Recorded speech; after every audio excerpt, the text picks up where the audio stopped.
The air had begun to turn crisp in late September, the kind of cold that crept under a man's coat and found the bones. Thomas Erickson sat on the doorstep of his small sod shack, staring out across the wide Dakota prairie, feeling the coming winter press against him like a distant memory of Norway. He had seen winters that could freeze a man's soul, and he would not let it catch him off guard. Not here. The wind whispered across the land, rustling the last of the autumn leaves, and the thought of snow seemed almost like a cruel joke. But Erickson knew better than to be deceived by the calm before the storm. He had seen it before the snow that came too early, the sudden drop in temperature that could kill a man if he was unprepared. This was his first winter on the plains, but it wouldn't be the first harsh winter he had survived. His neighbors had laughed at him when they saw him still working on his cabin deep into the fall. They had built their own small homes in a matter of weeks, quick and cheap, with just enough care to survive the mild winters they had grown accustomed to. Erickson, however, was building something that could withstand far more than a mild winter. The ground beneath his feet had begun to freeze, and yet the walls of his cabin were still not complete. Double-thick walls, stone foundations, and a sod roof, he had spared no effort. Every log was carefully chosen, every gap carefully filled. The sawdust packed between the layers of wood was a secret most of his neighbors would never have thought to use. They'd scoffed when he hauled it in from the distant sawmill. They thought him a fool. But when the first snow fell on the Dakota plains on October 15th, all doubts would disappear. The storm hit hard, a blizzard that howled through the night, blanketing the earth with more than 3 feet of snow in a single day. The temperature dropped to 20 below zero, and the wind screamed across the land at 40 miles an hour. The first storm of the season, early and unforgiving. The kind of cold that could freeze a man's breath in his lungs and strip the life from a body faster than a bullet. But inside Erickson's cabin there was warmth. He sat by the massive stone fireplace, the glow from the fire casting a soft light on the walls. His thick woolen blanket wrapped tightly around him, and the heat from the fire spread through the room in a way that no small, hastily built cabin could ever offer. The walls, twice as thick as the average cabin, kept the cold out, while the fire kept the warmth in. Erickson had known the importance of preparation. The fire crackled, sending sparks up the chimney, and for a moment he allowed himself to close his eyes, taking in the warmth of his creation. Outside, the storm raged, the wind pounding against the walls of his cabin, but inside he was safe. He had built for this moment. He had built for survival. As the night wore on, he listened to the wind howl outside, and the sounds of the storm faded into the distance. He thought of his neighbors, those who had rushed to build their homes, and laughed at him. They had not thought to build for the worst that could happen, only for the usual. And now they would find out that the usual would not be enough. Tomorrow the sun would rise, and the prairie would be buried under a thick blanket of snow. But inside his sod shack, Thomas Erickson would remain warm, and he would wait for the winter to show its full strength, knowing that when it did, he would be ready. The storm had passed, but its aftermath lingered in the air, thick with the bite of winter. By early November, Thomas Erickson had seen the full power of the season's arrival. The prairie, once golden with autumn's last breath, was now a frozen expanse of white. Snow drifts rose high against the side of his cabin, burying the landscape in a hushed silence that felt both comforting and oppressive. The wind had not let up. It howled relentlessly, cutting through the bare trees and rattling against the thick walls of Erickson's sod shack. Inside, the fire burned steady in the stone hearth, filling the cabin with a warmth that felt like a small rebellion against nature itself. The temperature outside hovered around 20 below zero, but within the confines of his shelter, Erickson was unbothered. The double-thick walls of his cabin, insulated with sawdust between the layers of logs, kept the cold at bay. The sawdust, a waste to many but a lifeline to him, acted as an impenetrable barrier. Erickson had learned early in his life that preparation could be the difference between survival and death. He'd seen it in Norway, where winters could freeze a man's very breath, and he'd seen it in the lumber camps of Wisconsin, where poor construction had claimed lives before the first snow had even fallen. Here, In the harsh plains of Dakota, the lesson was as true as ever. As the winter continued to show its strength, Erickson's cabin became an oasis of warmth and safety, a small beacon amid the wilderness. But not everyone was so fortunate. Down the way, Erickson's neighbors had begun to struggle. Their quick-to-build cabins, hastily constructed with single walls and no insulation, were starting to show signs of weakness. The wind would blow through cracks in the logs, and the cold crept in at night like a slow poison. Erickson had heard the complaints from a distance. The worried whispers carried on the wind. It wasn't that he was happy about it, no, he never wished ill on anyone, but he couldn't help but feel a quiet sense of vindication. He had known this was coming. By late November, several families had begun to knock on Erickson's door, asking for shelter. Their homes, poorly built and underprepared, could not withstand the fierce wind and cold. Erickson didn't hesitate. He opened the door, ushered them in, and gave them warmth. The fire, crackling in the hearth, was enough to heat the small cabin, but as more people entered, the space began to feel cramped. Still, there was no turning them away. He had built for this moment, and he would not turn back now. As he looked at the huddled families, wrapped in blankets, their faces gaunt from the cold, Erickson knew that this winter would not be the last test of his creation. The storm had just begun. As December descended, the plains of Dakota grew colder, quieter. The sun, when it appeared at all, was weak, casting a pale light over the endless sea of white. Snowstorms became more frequent, each one bringing more of the crushing weight that Erickson had prepared for. Inside his cabin, the warmth from the fire never wavered. The stone hearth, now well seasoned from constant use, sent heat throughout the room, pushing back the cold that sought to enter. The double-thick walls of his cabin stood firm, the sawdust insulation between the logs a barrier that was holding strong against the relentless chill outside. Erickson, though, felt the weight of the season. He had prepared his cabin meticulously, but the harsh winter tested everything. Each day brought new challenges, and his neighbors, who had once scoffed at him, were now showing up more frequently. They came not for company, but for warmth. One by one, families knocked at his door, their faces drawn, their bodies shivering. Each time, Erickson welcomed them inside, offering what little he had to give: food, warmth, shelter. It was hard not to feel a quiet satisfaction in their desperation, but Erickson never let it show. He had built for this, after all. He had built for survival. In the small cabin, the fire crackled steadily as he added a fresh log. Around him, the once empty space now held more than a dozen people, some families, some individuals. They crowded close to the hearth, wrapped in blankets, their eyes hollow from hunger and the cold. The air was thick with the scent of wood smoke and damp wool. Despite the warmth the fire provided, Erickson could feel the cold that clung to the walls, that pressed from every direction. His neighbors' homes were slowly failing them. Single-wall cabins with poorly chinked gaps had not stood up to the brutal winds. One man, William Crawford, had come to Erickson's cabin 2 nights ago, his voice shaking as he explained how the cold had crept into his own home, how it seemed there was no escaping it. "I tried," Crawford had said, his breath visible in the dim light of the fire. "But the cold's worse than any winter I've known." Erickson didn't answer right away. He simply nodded and motioned for Crawford to sit by the fire. What was there to say? The others who had come to seek refuge had said the same. They had tried to prepare, but nothing could truly protect them from the severity of the winter they were facing.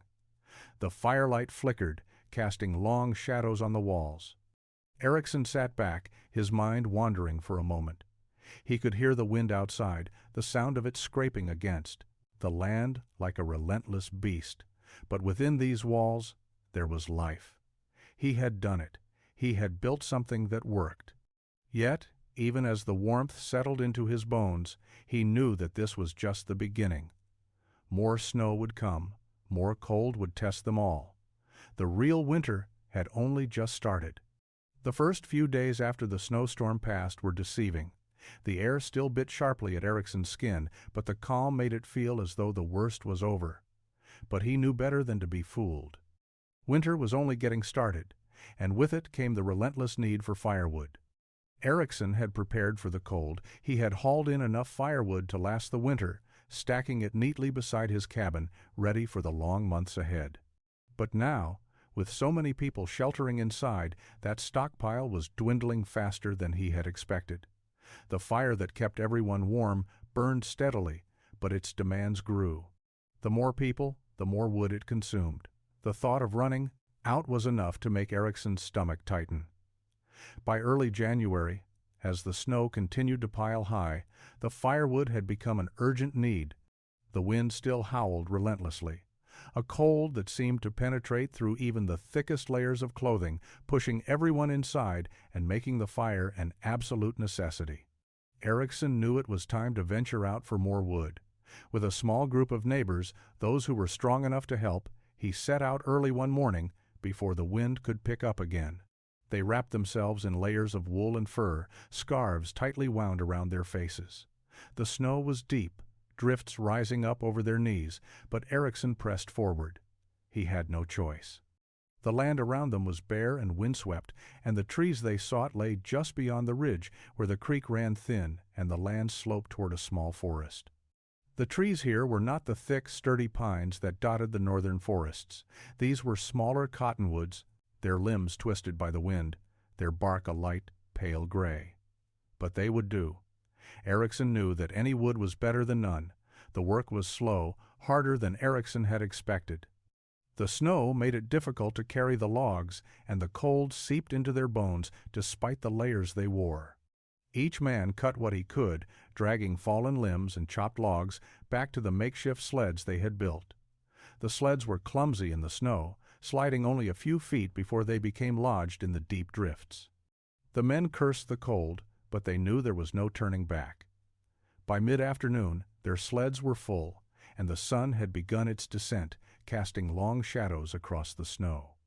Erickson's hands ached from the strain of hauling the wood, his breath visible in the thin light of the waning day.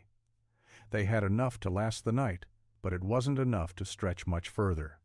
On the way back, Erickson paused and looked over his shoulder at the long trail of tracks they had left, behind in the snow. It felt like too much to carry, but there was no other choice. Survival was in the details, in the smallest actions. A little wood now, a little firewood tomorrow, and the hope that it would be enough. The storm raged on, relentless and unforgiving. Erickson's cabin, once a solitary shelter built with quiet resolve, had become a sanctuary for the growing number of desperate settlers seeking refuge from the unforgiving cold. The small room, once just enough for him, now housed nearly a dozen people, huddled close to the fire that crackled and popped in the hearth. The air was thick with the scent of wet wool, the sound of soft conversation, and the occasional cough or shiver from the cold that no one could escape entirely. Erickson didn't mind the company. The work of tending the fire, making sure everyone had enough food, and keeping the cabin warm in the bitter cold gave him a purpose. But the growing strain of sharing his small space was starting to take its toll. As the days passed, there was little room to move, and the warmth from the fire, though steady, couldn't completely erase the tension that built in the cramped quarters. Outside, the wind howled through the land, creating a constant backdrop of noise that seemed to press in on the cabin, reminding them all of the power of the winter beyond. But inside, Erickson had created a haven. The fire burned steadily, its warmth spreading throughout the cabin, keeping the biting cold at bay. His careful preparation, the insulation between the thick walls, and the stone foundation all worked in harmony, making it a place where survival was possible. One by one, the families had trickled in, first the Johnsons, then the Crawfords, and several others. They arrived with little more than the clothes on their backs and the fear of not surviving the night. Erickson had turned no one away, offering them what he could: warmth, food, shelter. His own provisions, limited as they were, had been stretched to accommodate the influx of people. They shared what little they had, but it wasn't enough to keep the hunger at bay for long.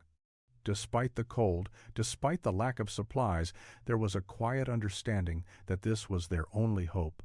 It was hard to ignore the quiet gratitude in the eyes of the families that had come to him for help. Some of them had once mocked his slow, deliberate construction, his insistence on preparing for a winter no one had thought possible. Now they could see the difference between their hastily built homes and his fortress against the elements. As the days passed, Erickson settled into a quiet routine. Every morning he would check on everyone, stoking the fire and ensuring that no one was too cold. The cabin was cramped, but it was warm, and that warmth became a lifeline for all who entered.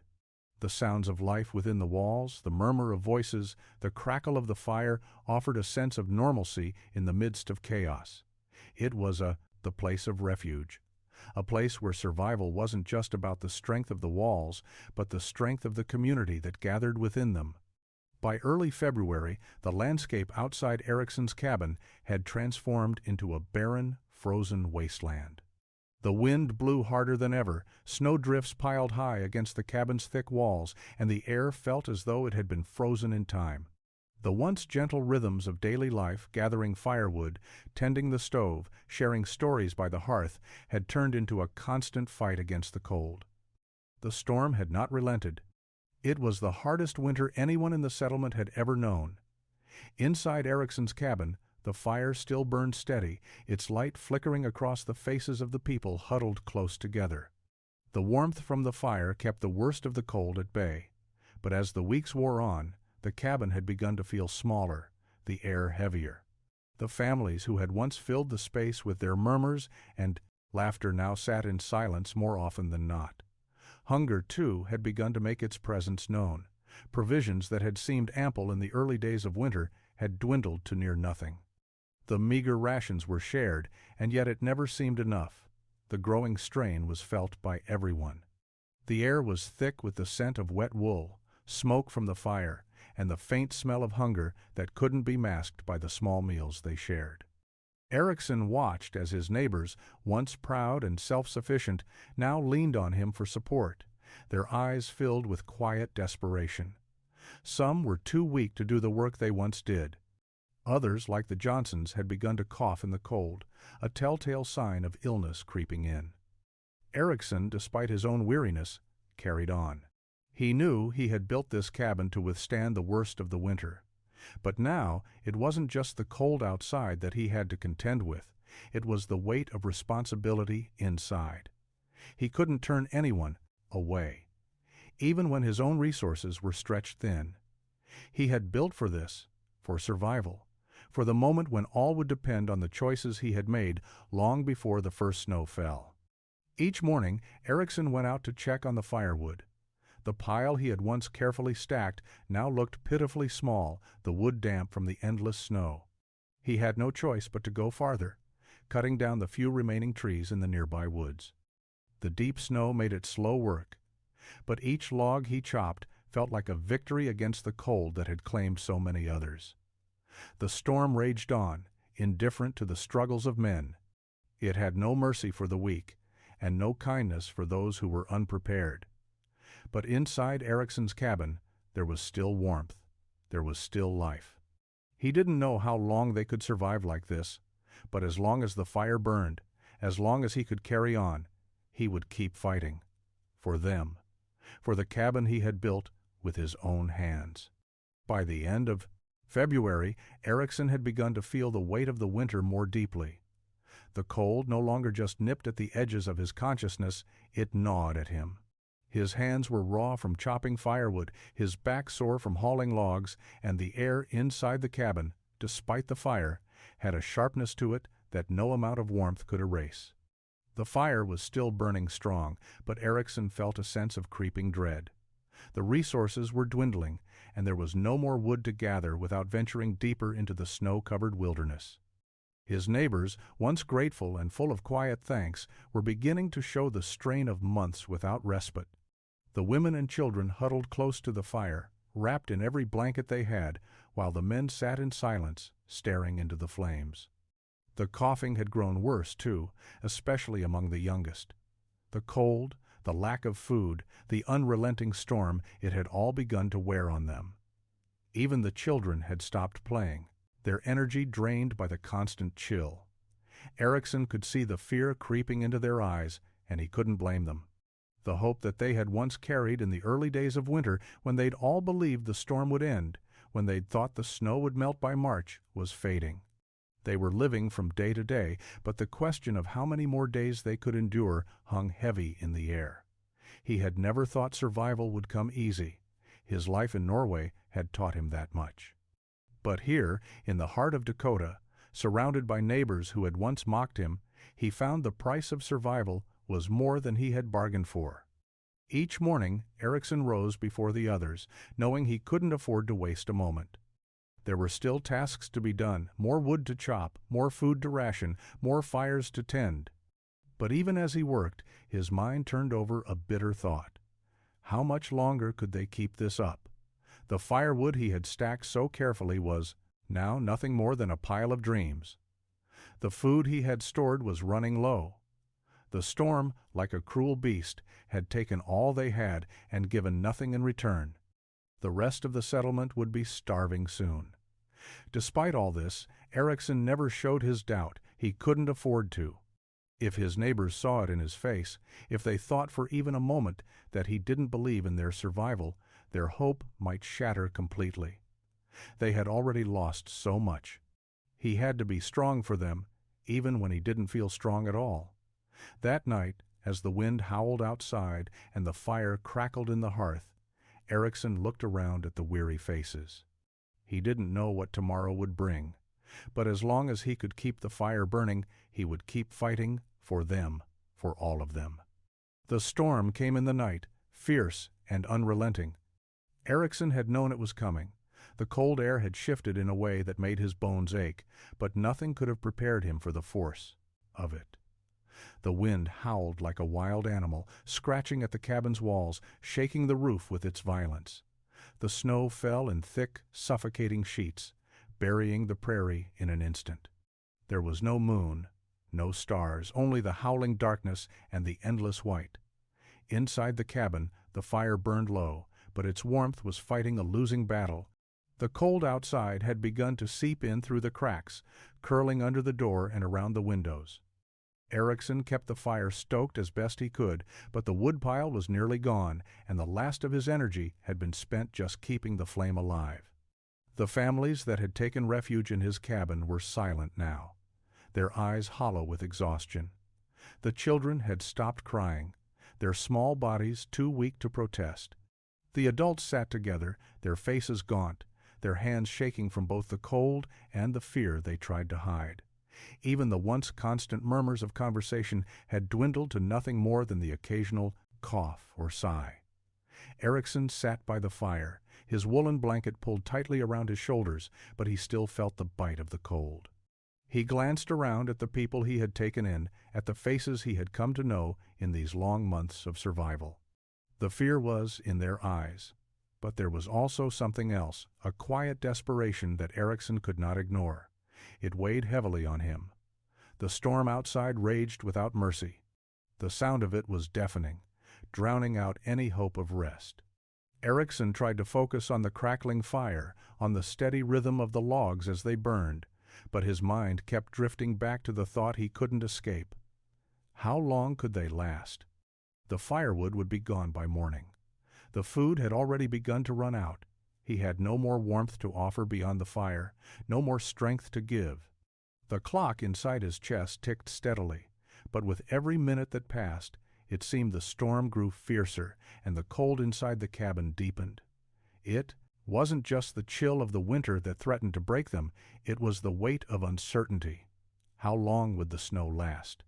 How many more nights could they survive, without firewood, without food, without hope? Erickson stood and moved toward the door. The wind slammed against it as if to remind him of the wilderness outside. He knew he couldn't leave now, not with the others inside, not with the storm so near. But he also knew that his place was at the heart of the fight, keeping them warm, keeping them alive, holding on to hope, no matter how small it had become. Tomorrow might be another test. But for tonight, the fire would be enough. As the storm subsided and the sun's faint light broke through the clouds the following morning, a quiet stillness descended over the land.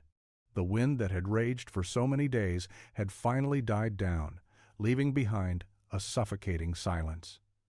The snow lay thick and unbroken, stretching across the prairie as far as the eye could see. But for the survivors inside Erickson's cabin, the storm had not passed without a mark. The damage had been done, and the cold that had seeped into their bones remained. Erickson stood by the window, his breath fogging the glass as he surveyed the new world outside.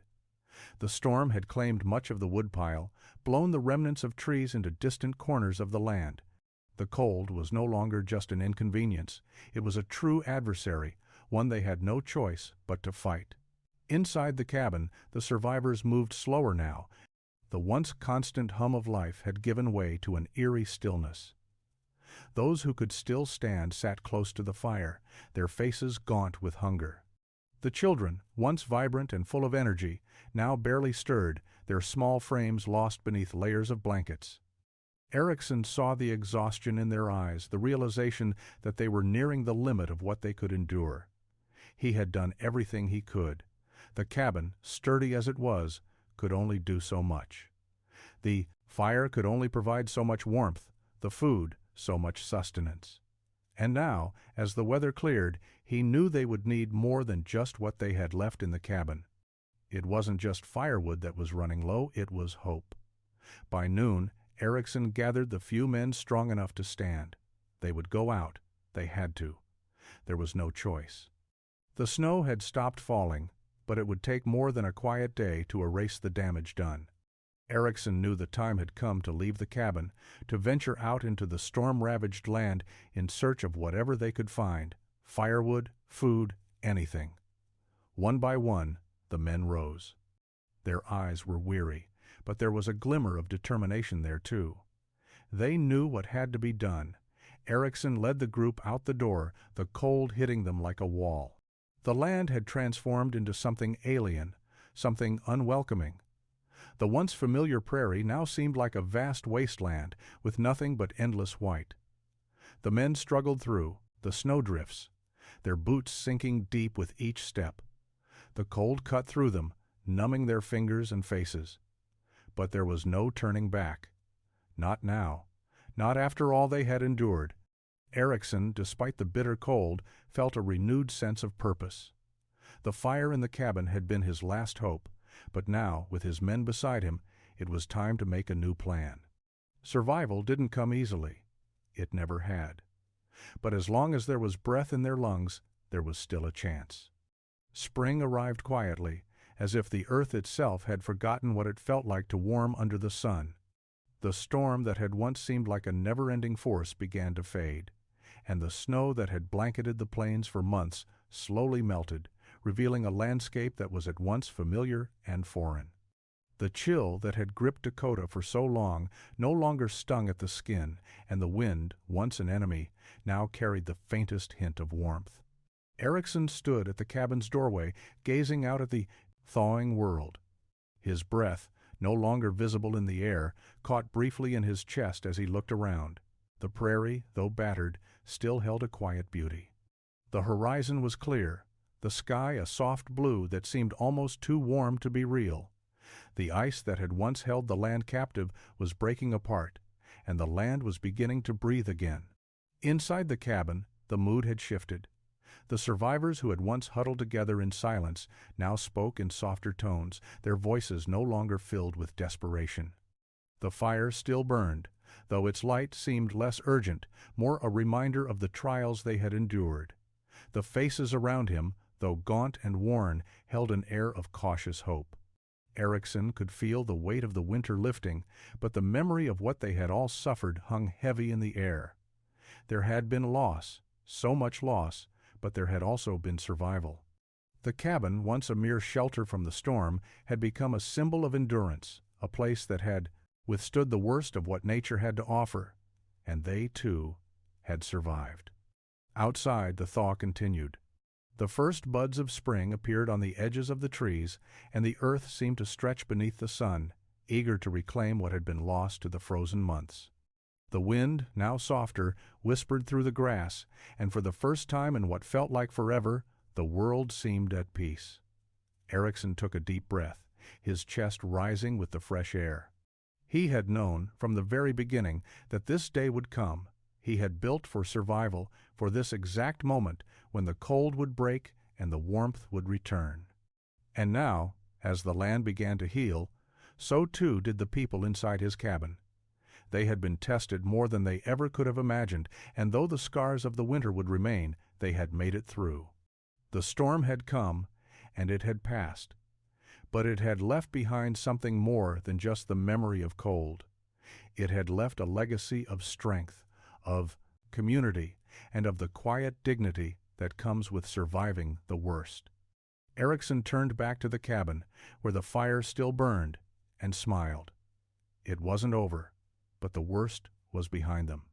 And for the first time in months, he allowed himself to rest, knowing that tomorrow would bring the promise of new beginnings